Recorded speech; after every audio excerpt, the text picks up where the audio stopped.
Everywhere you look, people are getting fired. Big tech companies, banks, and even media companies are cutting jobs.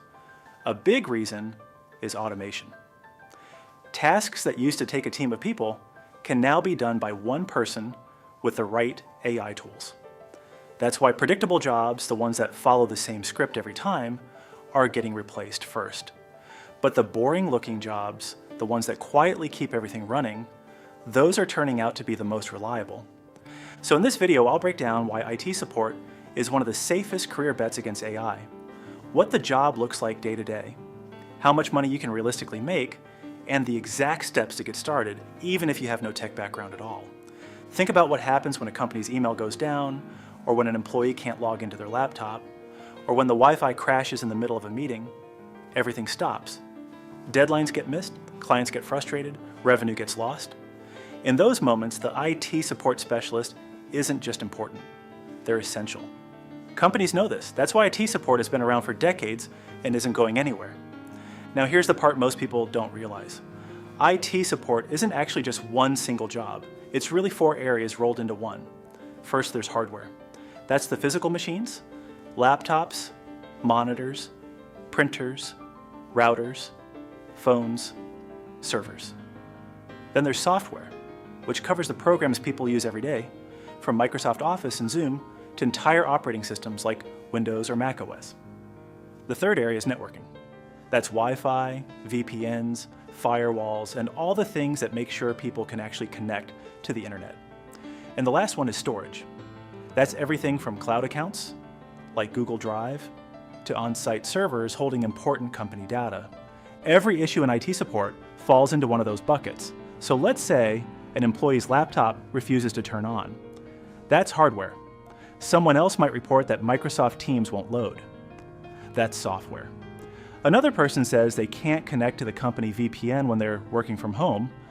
That's network. Then someone else says they can't get to the shared drive with client files. That's storage. Your job is to figure out what's wrong, guide the person through fixing it, or, if it's too advanced, escalate it to someone more senior. The beauty is that you don't have to know everything when you're starting out. At the entry level, you just need to be a step ahead of the average user. If you know how to reset a password, reinstall an app, connect to Wi-Fi, and use Google to troubleshoot, you're already useful. For anything more advanced, you can pass it along. That's how the career is designed. Juniors take the simpler cases, seniors take the tough ones, and over time, you pick up more knowledge until you can handle anything. So what about the money? The average salary for entry-level IT technician roles is around $58,000. That's with little to no prior experience. According to the Bureau of Labor Statistics, the median salary for computer support specialists was just over $61,000 in 2024. If you stick with it, specialize, and move into senior or contracting roles, you can reach $85,000 a year or even higher. Some senior contractors pull in $70 an hour. And here's another huge plus. Many of these jobs are remote.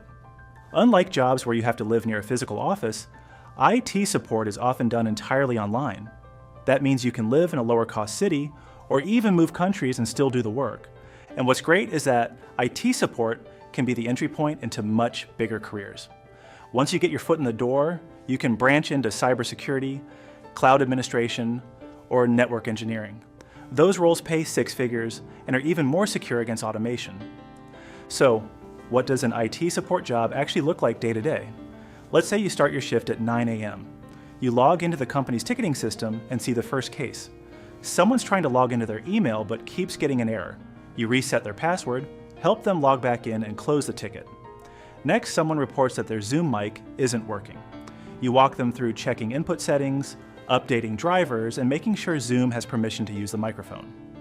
Another ticket says the VPN keeps disconnecting. You ask them for the error message, check the system logs, and guide them through reinstalling the VPN client. By lunchtime, you might have solved 10 different problems. None of them required you to be a genius.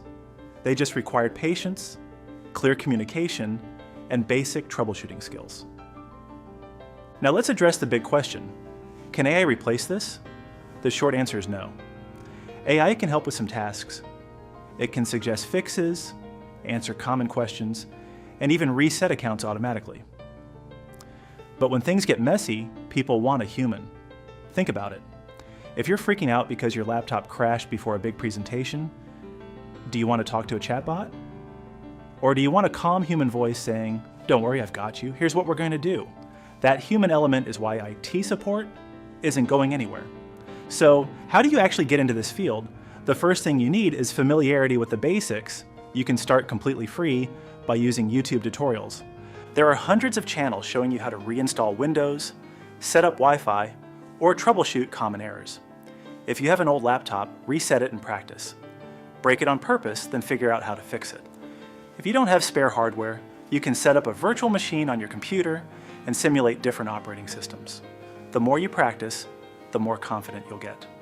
The second part is structured learning. Google has an IT support professional certificate on Coursera that takes you from beginner to job ready. It covers operating systems, networks, troubleshooting, and customer support skills. You don't need prior experience. Boot camps like Course Careers go a step further with labs and often have connections with employers. These programs are affordable compared to a degree, and many can be completed in a few months. Here's where ChatGPT can really help. You can practice by simulating real support tickets. For example, you can type, "You are an IT support specialist." A user's laptop running Windows 11 won't boot past the login screen. What steps should I try? Then follow the suggestions on your test system. Or you can ask, "A remote worker using macOS Sonoma can't connect to the company VPN and sees error code 720. What could be causing it, and how can I fix it?" By practicing like this, you train yourself to think like a real IT support specialist. It's like having a practice partner available 24/7. Once you feel more confident, the next step is certification. CompTIA A+ is the classic entry-level certification. It's been around for years and is recognized everywhere. It covers hardware, operating systems, and troubleshooting. You don't need this to land every job, but it gives you credibility and can bump your salary up. I also recommend building a small portfolio. Every time you solve a problem, write it down. For example, fix Wi-Fi not connecting on Windows 11 by resetting TCP/IP stack. Or solve VPN disconnect issue by reinstalling client software. Keep these notes in a document. Over time, you'll have a log of real fixes you can show employers. It proves you don't just know theory, you've solved practical problems. I might be changing everything, but IT support is one of the safest bets for the future. Start practicing, get your first certification, and within a few months, you could be in a job that pays well, lets you work from home, and won't disappear anytime soon. What do you think about starting a remote career in IT? Let me know in the comments below, and don't forget to like and subscribe while you're there.